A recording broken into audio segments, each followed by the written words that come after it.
The Great Hall of Horizon Prime was filled with creatures from every corner of the galaxy. Some had scales that shimmered like liquid metal. Others had 4 arms or 6 legs or bodies that floated above the ground. The ceiling rose so high that clouds formed near the top, and the walls were made of a glass so clear that the stars outside seemed close enough to touch. Commander Terek walked through the crowd with his head held high. It was Valkyrie, and the Valkyrie were the strongest species in the known universe. His body stood 8 feet tall, covered in thick gray skin that could stop a blade. His arms were as wide as tree trunks, and his hands could crush stone. Behind him walked 12 of his finest warriors, each one a perfect example of Valkyrie power. The other species moved out of their way. This was normal. This was expected. The Valkyrie had ruled the galaxy for 10,000 years. They had never lost a war. They had never retreated from battle. When the Valkyrie spoke, others listened. When the Valkyrie walked, others stepped aside. Terek found his seat at the front of the Great Hall, the place of honor reserved for the galaxy's most powerful delegation. He sat down and looked around the room, studying the representatives from other worlds. There were the Morith, tall and thin, with skin like blue ice. There were the Grendel, short and wide, with tusks that curved from their jaws. There were dozens of other species, each one finding their proper place in the hall according to their strength and status.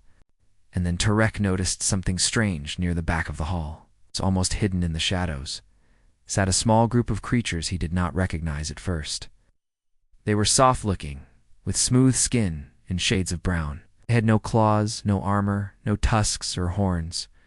They were small compared to most species in the room, and they sat very still, watching everything with quiet eyes. Humans, remembered now. The humans had joined the galactic community only 30 years ago. They came from a small blue planet on the edge of known space. The intelligence report said they were unremarkable in every way. Average strength, average speed, fragile bones that broke easily, no natural weapons of any kind. Why did they sit so far back? Terek asked his second in command, a warrior named Braun. Braun looked at the humans and snorted. Perhaps they know their place. The weak should not sit near the strong. Terek nodded slowly. This made sense. In Valkyrie culture, position meant everything. The strongest sat at the front. The weakest sat at the back. This was the natural order of things. But something about the humans bothered him. Their leader was a woman, the black hair cut short above her shoulders.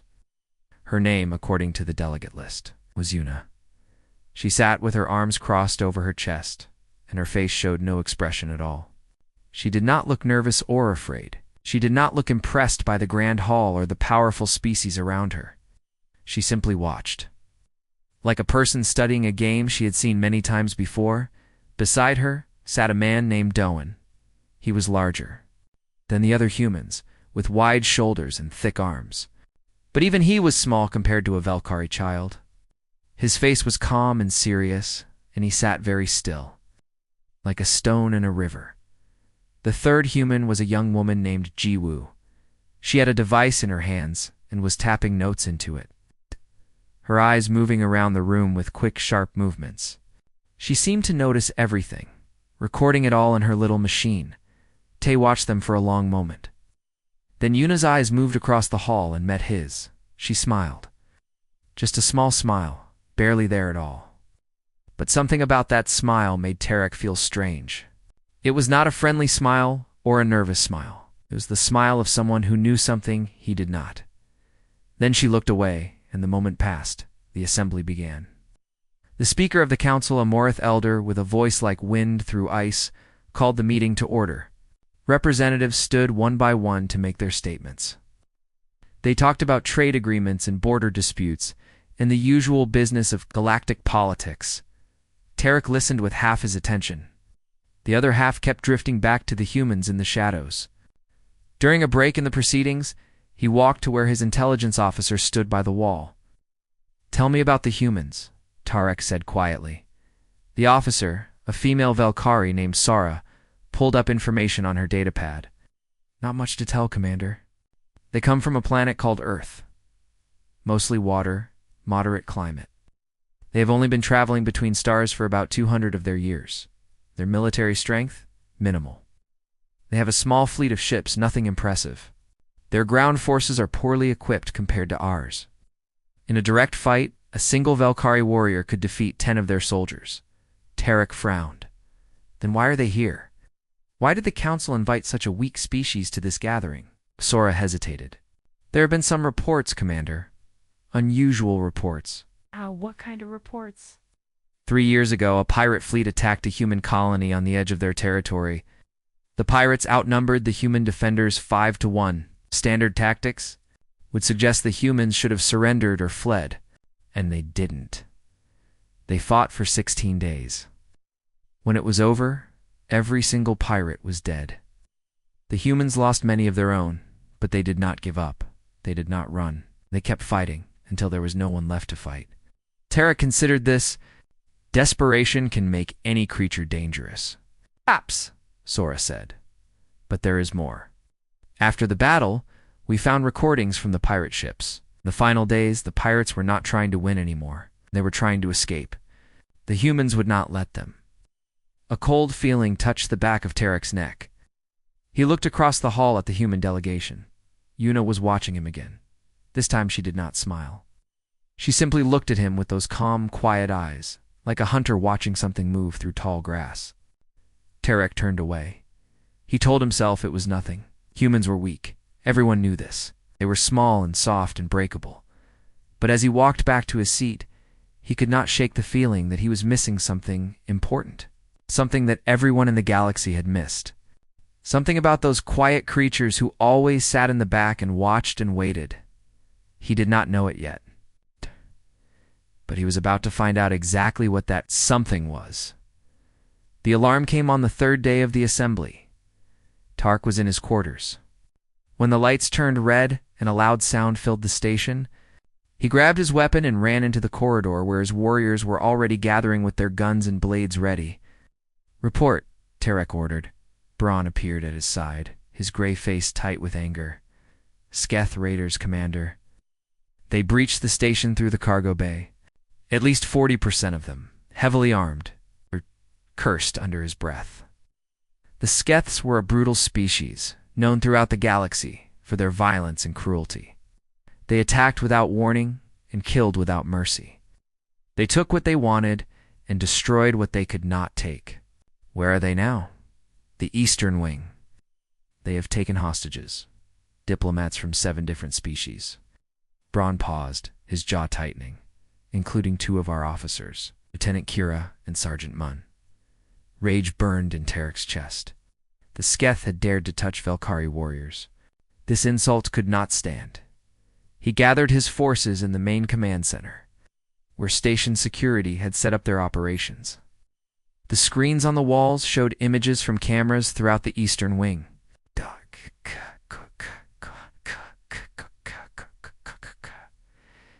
Could see the Sketh moving. Through the corridors, their weapons raised, their faces hidden behind dark masks. The hostages were being held in a large conference room at the center of the wing. Through the cameras, Tarek could see them sitting on the floor with their hands bound. Some were crying. Others sat in shocked silence. The 2 Valkyrie officers knelt in the corner, their faces bloody, but their eyes still burning with defiance. A Sketh leader appeared on the main screen. His voice was rough and ugly through the speakers. We want 300,000 credits and a ship with clear passage out of this system. Row 1 hour. After that, we start killing hostages. 1 every hour until our demands are met. The screen went dark. Ted slammed his fist against the wall, leaving a dent in the metal. We do not negotiate with raiders. We crush them. Station security chief, a nervous Morath named Tello, stepped forward. Commander, please. If we attack, they will kill the hostages. You must be careful. Careful is for the weak, Tarek growled. Turned to his warriors. We will breach the eastern corridor. Fast and hard. Kill every Sketh we find. Free the hostages. His warriors nodded, their faces eager for battle. This was what they were made for. This was what the Valkyrie did best. Commander Tarek, The voice came from the doorway. Terek turned and saw the human delegation standing there. Yuna was in front, her hands in the pockets of her simple gray jacket. Behind her stood Doan, Jiwoo, and two other humans Terek had not noticed before. One was a thin man with old scars on his knuckles, introduced as Minho. The other was a woman carrying a metal case, named Suji. "What do you want, human?" Terek asked, not hiding his impatience. Yuna walked into the command center like she belonged there. She looked at the screens showing the eastern wing, her eyes moving quickly over every detail. "Your plan won't work," she said simply. Terek felt his anger rise. "Excuse me?" The Sketh have placed explosive charges along the main corridor. Motion sensors. You send your warriors down that hallway, and they'll trigger the bombs before they get halfway to the hostages. Yuna pointed at the screen. "See those panels on the walls? Those aren't decorations. They're rigged to blow." Terek looked at the screen. He could not see what she was talking about. The panels looked normal to him. "How do you know this?" he demanded. "'Cause that's what I would do," Yuna said. "The Sketh know they can't win a straight fight against Velkhari warriors. So they're not planning to fight straight? They're planning to make you come to them, and then they're going to blow you apart before you can get close enough to use your strength." Braun stepped forward, his voice harsh. "You expect us to believe a human understands tactics better than Velkhari commanders? We have fought 1,000 wars. We have conquered 100 worlds. What have your people done?" Yuna did not react to his words. She simply looked at him with those calm eyes and said nothing. Terek studied her face. She showed no fear, no uncertainty. She spoke like someone stating simple facts, not like someone trying to prove herself. "What would you suggest?" he asked, against his better judgment. "Let us handle it." The room went silent. Then laughter broke out among the Velkhari warriors. Even some of the station security officers smiled at the absurdity of the suggestion. 5 humans against 40 Sketh raiders? Terek shook his head. "You would die in the first minute." 12 minutes, Yuna said. "What?" "Give us 12 minutes. If we're not done by then, send your warriors." "Us?" She paused. "But we'll be done." Terek looked at the other humans. None of them seemed worried. Doan cracked his knuckles slowly. Minho checked a device on his wrist. Suji opened her case and began assembling something Terek could not identify. Kiwoo was already studying the station blueprints on her datapad. They looked like they were preparing for a normal day of work. "Not a suicide mission. This is madness," Braun said. "Commander, we cannot allow these soft creatures to throw their lives away." Terek held up his hand for silence. He looked at Yuna, really looked at her for the first time. She was small. She was fragile. By every measure the Velkhari used, she was weak, but there was something in her eyes that reminded him of the intelligence reports. The pirates who had tried to flee and been hunted down. The 16-day battle against impossible odds. Why? He asked quietly. "Why would you risk your lives for this?" Yuna's expression did not change. "Because there are innocent people in that room. Because the Sketh need to be stopped. Because this is what we do." She said it like it was the simplest thing in the world. Terra made his decision. 12 minutes, he said. Not 1 second more. Yuna nodded. She turned to her team. "Let's go." The 5 humans walked out of the command center heading toward the eastern wing. Terek watched them go. These small, soft creatures walking calmly toward 40 armed killers. He did not expect to see any of them alive again. He was wrong. The command center fell silent as everyone watched the screens. Terek stood at the front, his arms crossed, his eyes fixed on the images from the security cameras. Around him, his Velkhari warriors stood ready to move the moment he gave the order. The timer on the wall showed 12 minutes. It began counting down. On the screens, the 5 humans reached the entrance to the eastern wing. They paused there, speaking quietly among themselves. Terek could not hear what they were saying, but he could see them checking their equipment. Suji handed small devices to each team member. Minho drew a blade from somewhere in his jacket. It was not a large blade, nothing like the great swords the Velkhari carried. Just a simple knife, barely bigger than his hand. Jiwoo pointed at her datapad and showed something to Yuna. The team leader nodded.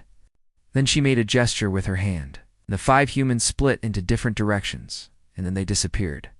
Tar blinked. One moment the humans were on the screen. The next moment they were gone, vanished into the shadows of the corridor like smoke into air. Where did they go? Braun demanded. Find them on the cameras. The station's security officers worked frantically at their consoles. Cameras switched from angle to angle, searching the eastern wing. But the humans were nowhere to be seen. Then a light began blinking on one of the screens. What is that? Tarek asked. Tarek looked confused. I don't. One of our cameras just went offline. Wait. 2 cameras. 3. One by one, the cameras in the eastern wing stopped working. Not destroyed, just disabled. Their lights switched from green to dark, leaving blind spots throughout the corridor. They're blinding us, Tarek realized. But they're also blinding the Sketh. For a long moment, there was nothing to see. The remaining cameras showed empty hallways, quiet and still. Then a Sketh guard appeared on one of the working screens. He was walking slowly, his weapon raised, checking the corridor. Everything seemed normal. A shadow moved behind him. The Sketh started to turn. Something happened, too fast for Tarek to understand. There was a blur of motion, a flash of movement, and then the Sketh was on the ground. He did not scream. He did not fire his weapon. He simply fell, silent and still. The shadow moved on. Tay leaned forward, his heart beating faster. He had seen Valkyrie warriors fight. He had seen them charge into battle with roars of fury, crushing their enemies with pure strength. But this was different. This was not fighting. This was something else entirely. On another screen, 2 Sketh guards stood together, watching a doorway. One of them said something to the other. Neither of them noticed the ceiling panel above their heads slide open just a tiny bit. Something dropped down. A small object, no bigger than a coin. It hit the floor between the 2 guards and released a cloud of pale gas. The guards started to react, but before they could move, 2 figures dropped from the ceiling. Du-hun landed on the first guard, bringing him down with a single motion. Minho hit the second guard from behind, his knife flashing once in the dim light. Both Sketh collapsed without making a sound. Doan and Minho looked at each other, nodded once, and disappeared again into the shadows. Tarek felt the hair on the back of his neck stand up.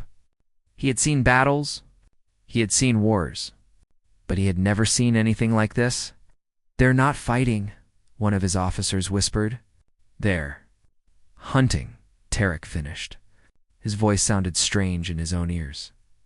The minutes passed. On the few working cameras, Tarek caught glimpses of what was happening. A Sketh patrol walked down a corridor and did not come out the other side. A guard post went quiet, its occupants slumped over their positions. Small explosions sounded in the distance as the humans deactivated the trap charges Yuna had warned about. The Sketh did not know what was happening. They could not see their enemy. They could not hear them coming. They only knew that their numbers were getting smaller one by one, in the silence, in the dark. Then the main door to the hostage room appeared on screen. 4 Sketh guards stood outside it, their weapons ready. They had heard the sounds of their comrades falling. They were nervous now, looking in every direction, trying to see the threat they could not find. Suji appeared at the end of the corridor, just stepped out of the shadows and stood there, making no attempt to hide. The Sketh guards raised their weapons. Freeze. One of them shouted, "Don't move or will the lights went out." Complete darkness. The screen showed nothing but black. There were sounds. Brief, terrible sounds. A grunt of pain. A body hitting the floor. The clatter of a weapon falling. A strangled cry cut short. Then silence. The lights came back on. All 4 Sketh guards were on the ground. Suji stood exactly where she had been, but now Yuna was beside her. The team leader's hands were empty. Her face showed no expression at all. Yuna reached for the door to the hostage room and pushed it open.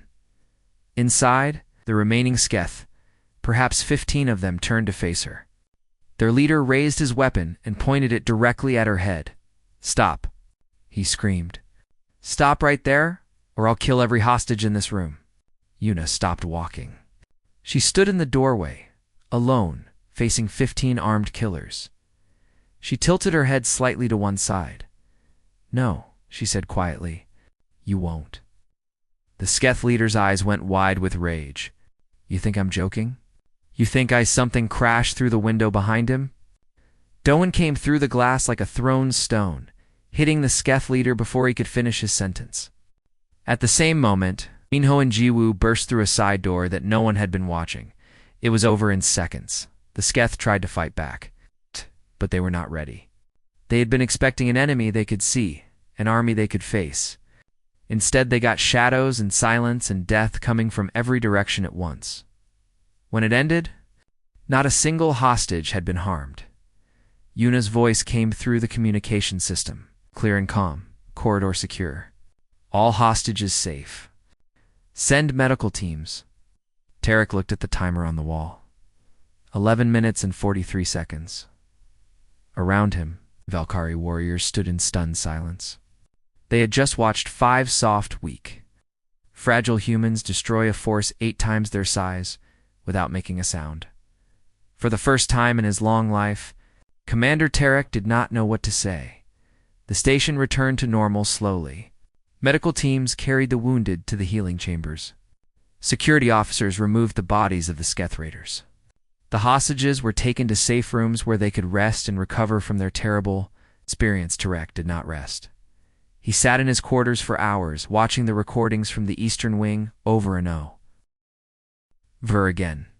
He played them at normal speed, then slow, then slower still. He studied every movement, every shadow, every silent moment of violence. What he saw disturbed him more each time he watched. The humans had not fought like warriors. They had not charged into battle with courage and strength. They had done something else, something Tarek had no name for.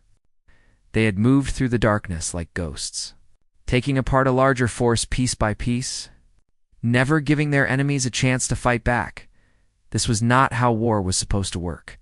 When night came to the station, Tarek left his quarters and walked the empty corridors. He did not know where he was going. He just needed to move, to think, to try to understand what he had witnessed. He found himself on the observation deck. A large room with windows that looked out at the stars. The room was dark and quiet, empty except for one person. Yuna stood at the window, her hands clasped behind her back, staring out at the endless black of space. Tara stopped in the doorway. Part of him wanted to leave to avoid this conversation, but a larger part needed answers. He walked to stand beside her. Together they looked at the stars in silence for a long moment. "I have questions," Tarek finally said. Yuna nodded slowly. "I thought you might. Your species."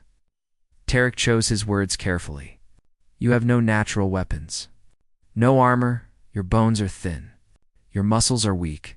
Your senses are dull compared to most predators in the galaxy." "All true," Yuna agreed. "Then how?" Tarek turned to look at her. "How did you do what you did today?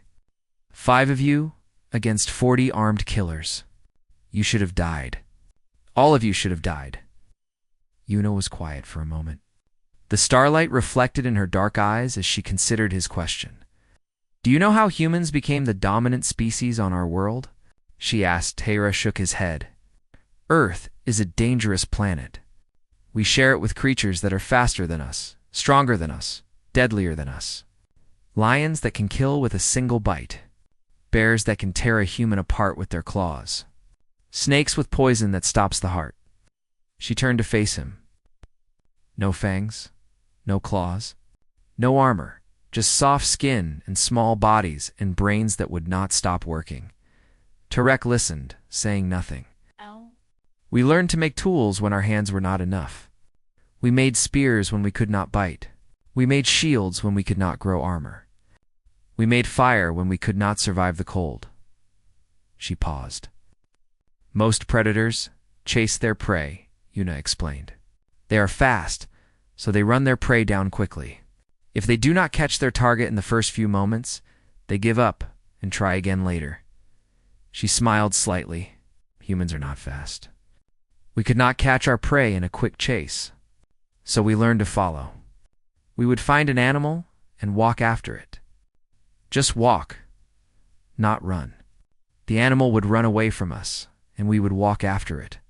The animal would stop to rest, and we would keep coming. The animal would run again, and we would follow again. Tarek frowned. How does walking defeat running? Because we do not stop. Yuna's voice was soft but certain. Most animals cannot sweat like humans can. They overheat, they tire, they slow down. And we keep coming. Hour after hour. Day after day if necessary. We follow until our prey is too exhausted to run anymore. Then we finish it. She looked up at Tarek. This is what humans are. We are not the strongest. We are not the fastest. But we are patient. We are stubborn. And we do not give up. Ever. Tarek thought about the recordings he had watched. The way the humans had moved through the station, silent and steady, taking down one enemy at a time. Never rushing. Never stopping. Just moving forward until every sketh was on the ground. Other species in this galaxy evolved to win fights, Yuna said. Humans evolved to win wars. There is a difference. What difference? Fights are about strength. About who is more powerful in a single moment. Yuna shook her head. Wars are about everything else.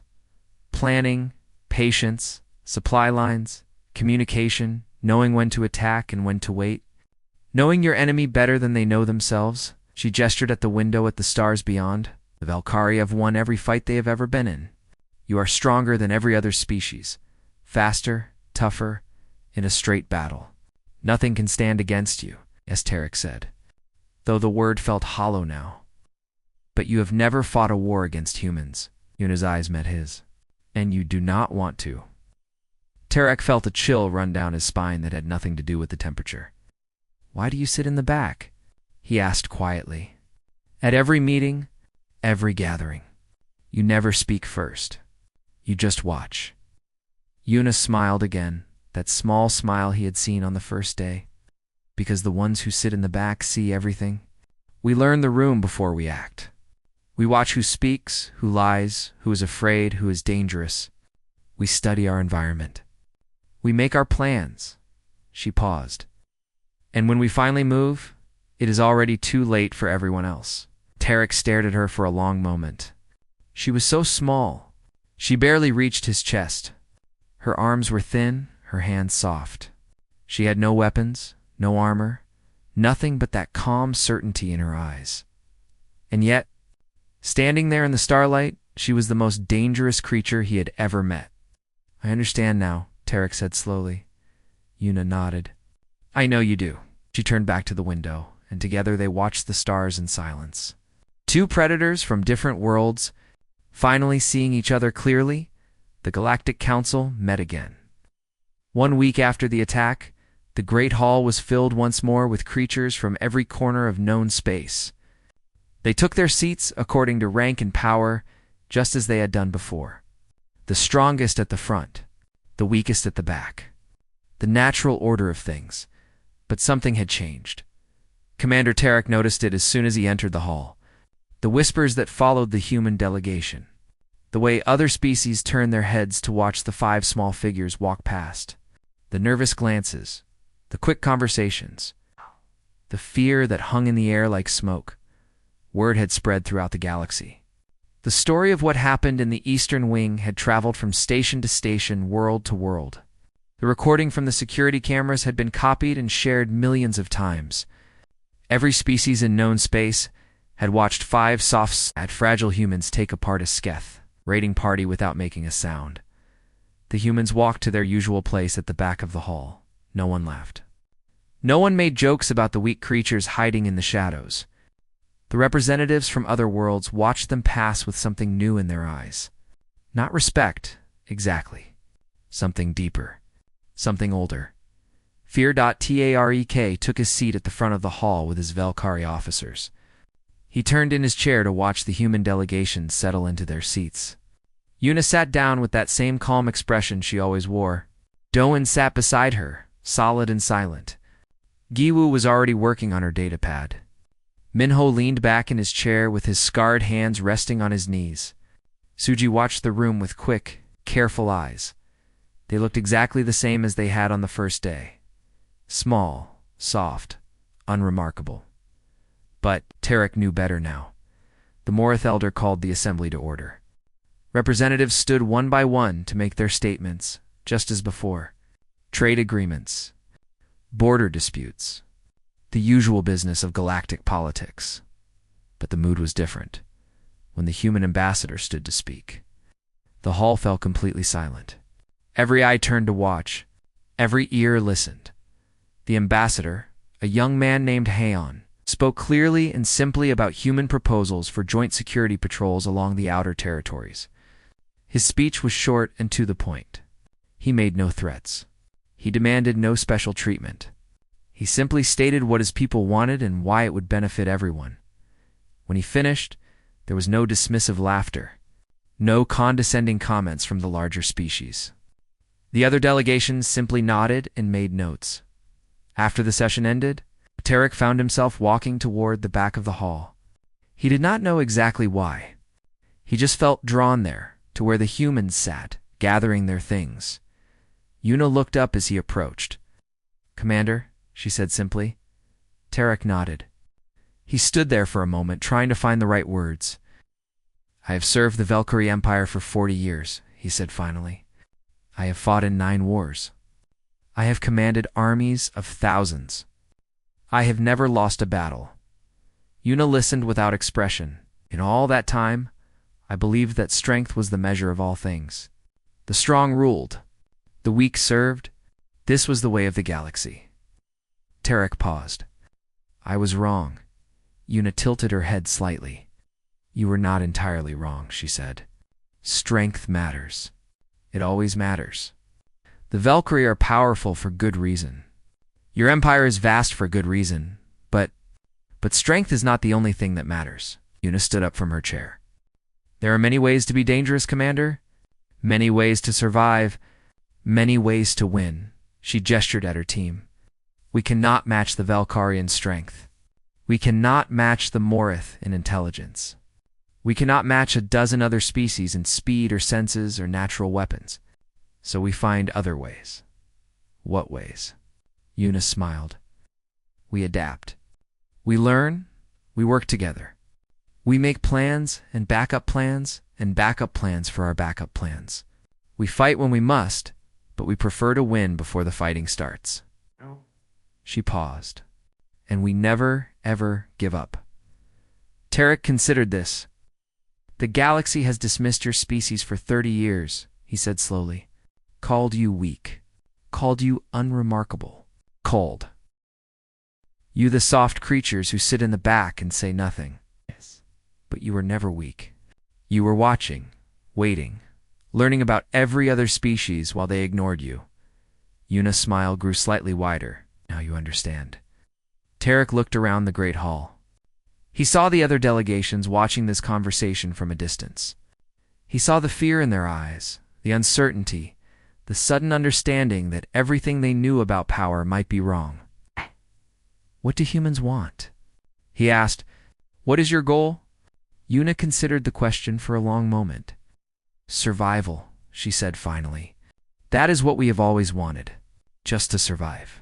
To find our place in the galaxy and build something lasting." She looked at him directly. "We do not want war with the Valkyrie. We do not want war with anyone. But if war comes to us, we will fight.